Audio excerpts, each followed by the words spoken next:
Well, I really appreciate your time today. Can you say your name and just tell me a little bit about what you do for a living? Yeah, my name is Darren Wade. I'm a real estate investor, and we have a small real estate team, top 10 here in Fresno, California. Nice. Congratulations, man. Thank you very much. Exciting. If I'm new to real estate investing, you think I should buy and hold, flip, or wholesale? It depends, is my short answer. Okay. It depends on where you want to go. It depends as far as exit strategy, what your goal is, long-term, short-term. But if you're new, I always believe that wholesaling is the best. Wholesaling to an experienced investor and then allowing that experienced investor to walk you through the steps of fixing and flipping or buying and holding. So then that way you do that enough times, then you'll learn which one of those exit strategies you want to pursue in the future. So it's a good foundation. It's a good foundation. Yeah, because finding the deal, finding opportunity is number one. Right? Yeah. Out of all those exit strategies, finding opportunity is number one. So if you're a wholesaler, that means you had to find the deal first. So you learn how to hunt. You got to hunt. Yep. You got to hunt. Great answer. I appreciate that, Darren. What lead gen plays are working right now in 2025 for you? So for me, I've been using pay-per-lead lately.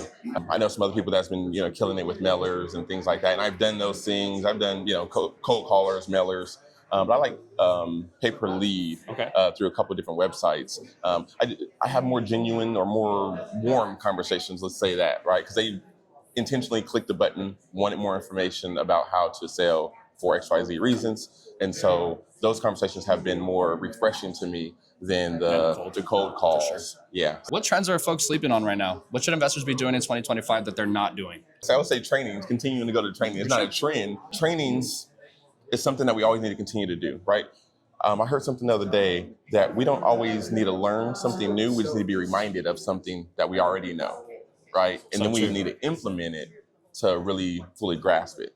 So I'll just say continue to go to trainings, continue to take action is a forever trend that everybody should be doing all the time. For sure. I completely agree. Get back to basics sometimes, man. It's so true. Where do real estate investors or yourself, where are you trying to improve the most in 2025? Sales skills. And I just met my hero, Ian Ross, right over there.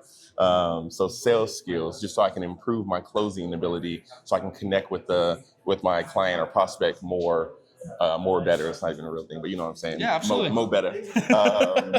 So sales skills is what I'm really focusing on right now. Yeah, Darren, I really appreciate your time today, brother. Thank you so much. You're welcome. Thank you guys very much.